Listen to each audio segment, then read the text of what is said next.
உத்தரகாண்ட் மாநிலத்துல இருக்கிற நேரு காலனில வாழ்ந்துட்டு வர தம்பதிகள் தான் அசோக் ரோகிலா காம்னா. இந்த தம்பதிகளை ஆகஸ்ட் 29, 2019 அன்னைக்கு இரவு 11 மணிக்கு மேல ஒரு மர்ம நபரால துப்பாக்கியாலேயே சுடப்படுறாங்க. அவங்க யாரு, எதுக்காக இந்த கொலை செய்திருக்காங்கன்றத பத்தி இன்னைக்கு கொஞ்சம் டீடைலா பாத்துடலாம். Welcome to DFT crime. நான் உங்கள் பிரியா. உத்தரகாண்ட் மாநிலத்துல நேரு காலனில வாழ்ந்துட்டு வர்றவரு அசோக் ரோஹிலா. இவரு கல்லூரி படிப்பை முடிச்ச கையோட டிஜேவா ஆகணும்னு ஆசைப்பட்டு அதுக்கான பயிற்சிகளை எடுத்துட்டு வந்தாரு. அந்த பயிற்சிய முடிச்சதுக்கு பிறகு 2007 இருந்து 2009 வரைக்கும் டிஜேவா பல மேடைகள்ல இசை நிகழ்ச்சிய தொகுத்திருக்காரு. அதன் பிறகு 2014 காம்னான்னு சொல்லப்படுற பெண் கூட இவருக்கு திருமணம் ஆகுது. இவங்களுடைய இல்லற வாழ்க்கை சந்தோஷமாவும் அழகாவும் போயிட்டு இருந்த தருணங்கள்ல இவங்களுக்கு 2019 அழகான ஒரு பெண் குழந்தை பிறக்குது. 2 நபர்கள் மட்டுமே இருந்த அசோக்கோட வீட்டுல குழந்தை பிறந்து 3 நபர்களா அந்த வீட்டுல வாழ்ந்துட்டு வந்தாங்க. இந்த சூழல்ல தான் காம்னா சொந்தமா துணி வியாபாரம் பண்ணணும்னு நினைக்கிறாங்க. இதுக்காக அவங்க வாழ்ந்துட்டு இருக்க இடத்துக்கு பக்கத்துல ஒரு கடைய சொந்தமா பூட்டிக் வச்சு ஆரம்பிச்சாங்க. காம்னா ஆரம்பிச்ச துணி வியாபாரத்துக்கு அவருடைய மனைவி அசோக் ரோஹிலாவும் உதவி செஞ்சுட்டு வந்தாரு.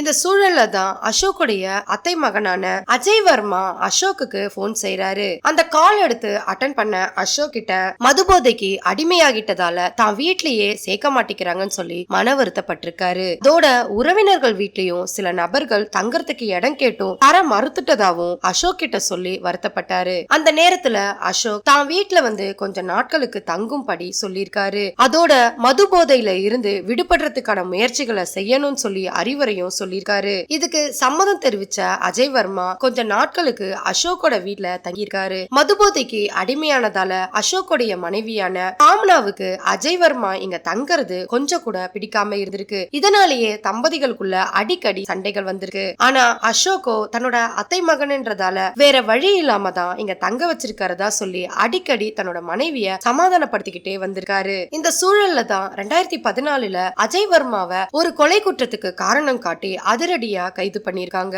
அப்படி கைது செய்யப்பட்டு சிறையில இருந்த அவரு 2015 சிறையில இருந்து வெளியே வராரு. அப்படி வந்தவரு தன்னோட குடும்பத்தை தான் பாக்கிறதுக்காக போயிருக்காரு. ஆனா அவருடைய குடும்பம் முழுமையா ஏத்துக்க மறுத்ததால மறுபடியும் வேற வழி இல்லாம அசோக்கோட வீட்லயே தங்கறதுக்காக அவர்கிட்ட அனுமதிய கேட்டிருக்காரு. அந்த நேரத்துல அசோக்கால அஜய் வர்மாவை மறுக்க முடியாத ஒரு சூழல் இருந்து வந்துட்டே இருந்திருக்கு. இதனால கணவன் மனைவிக்குள்ள அடிக்கடி சண்டைகளும் பிரச்சனைகளும் ஏற்பட்டுட்டே இருந்திருக்கு. இந்த சூழல்ல தான் அசோக் அஜய் வர்மா கிட்ட வீட்ல இருக்கிற சூழ்நிலைய சொல்லி வெளியே தங்கிக்கும்படி சொல்லியிருக்காரு. அவர் வீட்ல இந்த மாதிரி பிரச்சனைகள் ஓடிட்டு இருக்க நேரத்துல தான் ஆகஸ்ட் 29, 2019 அன்னைக்கு நைட்டு 11 மணிக்கு மேல அசோக்கோட வீட்ல துப்பாக்கி சூடு நடத்தப்பட்டு இருக்கு. அந்த சத்தம் கேட்டதுமே அக்கம் பக்கத்துல இருக்கிறவங்க உடனடியா அசோக்கோட வீட்டு பெட்ரூமுக்கு போய் பாக்குறாங்க. அப்படி பார்க்கும்போது அசோக்கோட மனைவியான காம்னா ரத்த வெள்ளத்துல இறந்து கிடக்குறாங்க.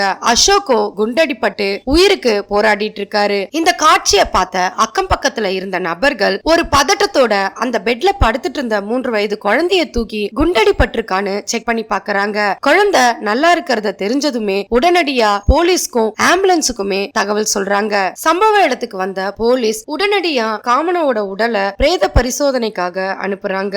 அதே நேரத்துல காமனாவோட கணவரான அசோக்கையும் ஆம்புலன்ஸ் வந்ததுமே மருத்துவமனையில அட்மிட் பண்றாங்க.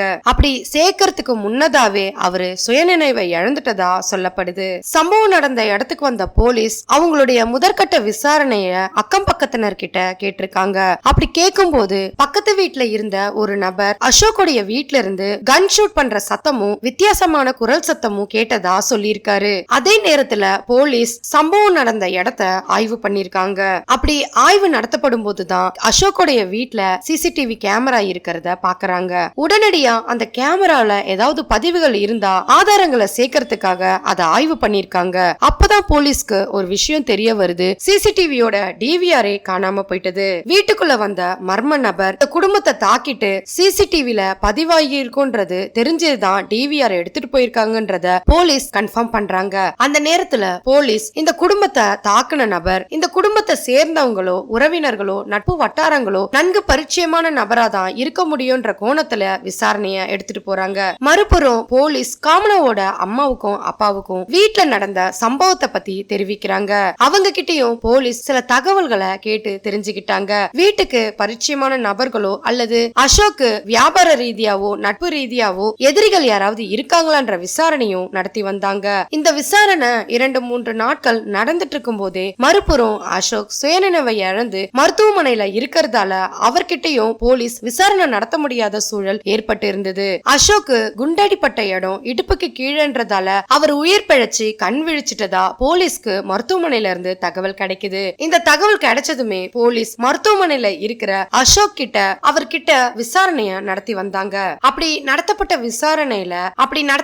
விசாரணையில அசோக் அஜய் வர்மா மேல தனக்கு சந்தேகம் இருக்கிறதா சொல்லியிருக்காரு. ஏன்னா அஜய் வர்மா மது போதைக்கு அடிமையானதால தான் வீட்டுல சில காலம் தங்கி இருந்ததாவும் தனக்கும் தன்னோட மனைவிக்கும் இதனால பிரச்சனைகள் ஏற்பட்டதாலேயே அவரை வீட்டை விட்டு வெளியே போகும்படி தான் சொன்னதாவும் போலீஸோட விசாரணையில சொல்லியிருக்காரு. அது மட்டும் இல்லாம அஜய் வர்மாவுக்கு ஏற்கனவே பதிவு குற்றவாளின்ற அடையாளம் இருக்கிறதாவும் போலீஸ் கிட்ட சொல்றாரு. அதோட அசோக் வீட்ல இருந்த சிசிடிவி கேமராவும் அஜய் வர்மாக்கு தான் வீட்ல சிசிடிவி ஃபுட்டேஜ் இருக்கிறது நல்லாவே தெரியும்ன்றதையும் சொல்லியிருக்காரு. இதனாலதான் அஜய் வர்மா மேல தனக்கு சந்தேகம் இருக்கிறதா போலீஸோட விசாரணையில வாக்குமூலமா கொடுத்திருக்காரு. இவர்கிட்ட இருந்து தகவலை வாங்கிட்ட போலீஸ் அஜய் வர்மாவை பத்தின தகவலும் அவரை கண்டுபிடிக்கிறதுக்கான தேடுதல் வேட்டைய நடத்தி வந்தாங்க. போலீஸோட தீவிரமான விசாரணையும் தேடுதல் வேட்டையில இருந்து எந்த ஒரு தகவலுமே அஜய் வர்மாவை பத்தி கிடைக்கல. அடுத்த கட்டமா போலீஸ் அஜய் வர்மா பயன்படுத்தின செல்போன் நம்பரையுமே சிக்னல் டவரை வச்சு கண்டுபிடிக்கணும்னு நினைக்கிறாங்க. ஆனா போலீஸ்க்கு இந்த முறையுமே அஜய் வர்மாவை பத்தின எந்த தகவலுமே கிடைக்கல.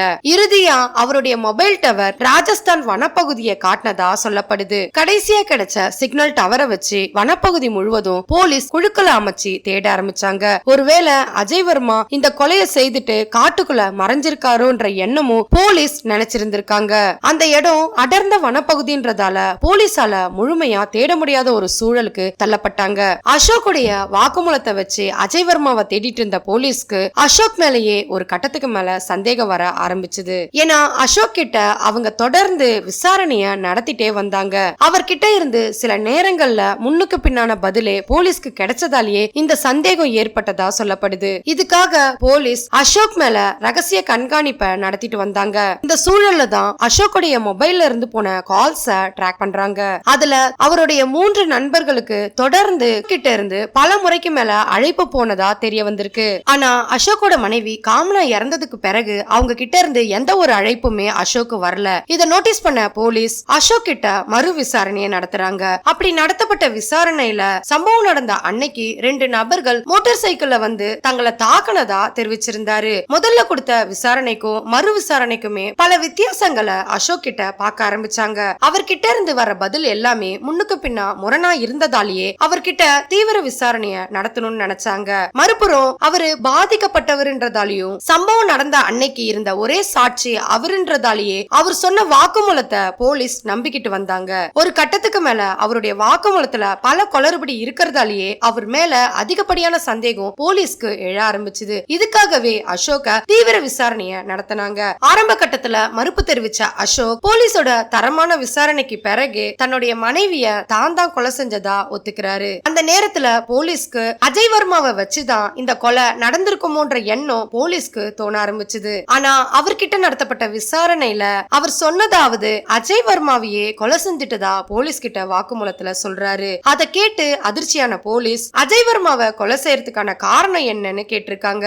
தானும் தன்னோட மனைவியும் செய்துட்டு இருக்க துணி வியாபாரத்துல அதிகப்படியான கடன் பிரச்சனைகள் இருக்கிறதாவும் காமனாவுக்கு வேற ஒரு நபர் கூட நெருக்கமான பழக்கம் இருக்கிறதா சந்தேகத்தின் பேர்ல தான் காமனாவை கொலை செய்யறதுக்கான திட்டத்தை போட்டிருக்காரு. காமனா இறந்துட்டா தான் மேல எங்க கொலைப்பழி வந்துருமோன்ற எண்ணத்துல அஜய் வர்மாவை திட்டம் போட்டுதான் வீட்டுல தங்க வச்சிருக்காரு. ஏற்கனவே அஜய் வர்மாக்கு மது பழக்கமும் குற்ற பின்னணியும் இருக்கிறதால அவங்க குடும்பத்தாராலேயே புறக்கணிச்சவரு. அது மட்டும் இல்லாம உறவினர்கள் கூட அஜய் வர்மா கிட்ட பேச்சுவார்த்தை இல்லாம இருந்திருக்காங்க. இந்த சூழலை அசோக் பயன்படுத்திக்கிட்டு அஜய் வர்மா மேல பழிய போட்டலான்ற எண்ணத்துல தான் திட்டத்தை ஆரம்பிச்சிருக்காரு. இதுக்காக அஜய் வர்மா கிட்ட ராஜஸ்தான்ல தொழில் தொடங்க போறதாவும் அந்த தொழில தொடர்ந்து நீயே பாத்துட்டு வான்னு சொல்லியிருக்காரு. இவர் சொன்ன வார்த்தைய நம்பி அசோக்குடைய சிறுவயது நண்பனான கௌரவ், பர்வேஸ், தீபக் 3 நண்பர்கள் கூடவே ராஜஸ்தானுக்கு போயிட்டு வரும்படி சொல்லியிருக்காரு. அவர் சொன்ன வார்த்தையை நம்பி அஜய் வர்மாவும் அவருடைய நண்பர்கள் கூட ராஜஸ்தானுக்கு கிளம்பியிருக்காரு. அப்படி போனவங்க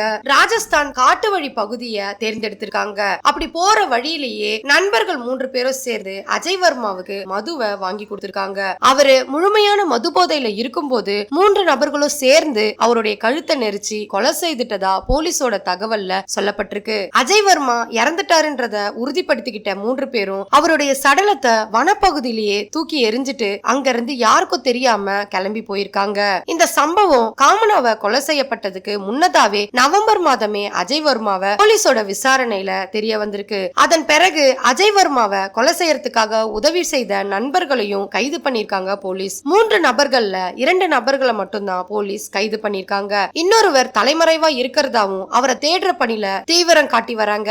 காமனாவை கொலை செய்யறதுக்காக அசோக் ஆகஸ்ட் 28, 2019 அன்னைக்கே திட்டம் போட்டிருந்தாரு. ஆனா அன்னைக்கு அசோக்குடைய வீட்டுல நண்பர்களும் உறவினர்களும் வந்ததால அவங்களுடைய திட்டம் நிறுத்தப்பட்டு மறுநாள் 29ஆம் தேதி இரவு 11 மணிக்கு மேல இந்த சம்பவம் நடந்ததா தெரிவிச்சிருக்காங்க. போலீஸ் அசோக்கோட உதவியால வனப்பகுதியில வீசப்பட்ட அஜய் வர்மாவோட உடலை மீட்டெடுத்திருக்காங்க. எடுக்கப்பட்ட உடலை அட்டாப்சிக்கும் அனுப்பியிருக்காங்க.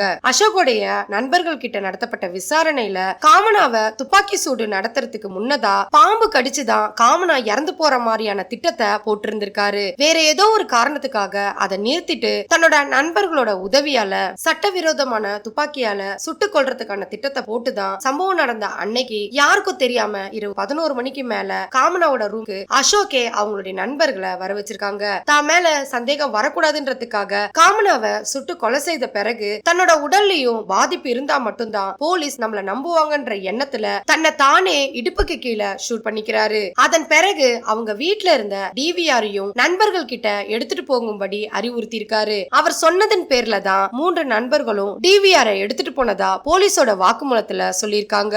போலீஸ் அசோக் நண்பர்களுடைய மொபைல் எண்ணுடைய சிக்னலை ஆய்வு பண்ணும்போது காமனாவுடைய கொலைக்கு முந்தைய நாள் ஆகஸ்ட் 28ஆம் தேதி அசோக்குடைய 3 நபர்களும் உத்தரகாண்ட் மாநிலத்துல தான் அவங்க இருந்திருக்காங்கன்றதுக்கு அவங்களுடைய மொபைல் சிக்னல் டவரே உறுதியாயிருக்கு. போலீஸோட விசாரணையில அசோக்கு வேற ஒரு பெண் கூட நெருக்கமான பழக்கம் இருக்கிறது விசாரணையில தெரிய வந்திருக்கு. அஜய் வர்மாவை கொலை செய்யறதுக்காக அசோக் தன்னோட நண்பர்களுக்கு 2 லட்சம் ரூபாய் பணம் கொடுத்ததா சொல்லப்படுது. இந்த வழக்கு நீதிமன்றத்துல இப்ப நிலுவையில இருக்கிறதால முழுமையான விசாரணைக்கு பிறகுதான் தெரிய வரும்னு சொல்லியிருக்காங்க. இந்த வழக்க பத்தின உங்களுடைய கருத்தை மறக்காம கமெண்ட்ல சொல்லுங்க. லைக் பண்ணுங்க, ஷேர் பண்ணுங்க. மறுபடியும் வேற ஒரு கேஸோட உங்களை சந்திக்கிறேன். தேங்க்யூ.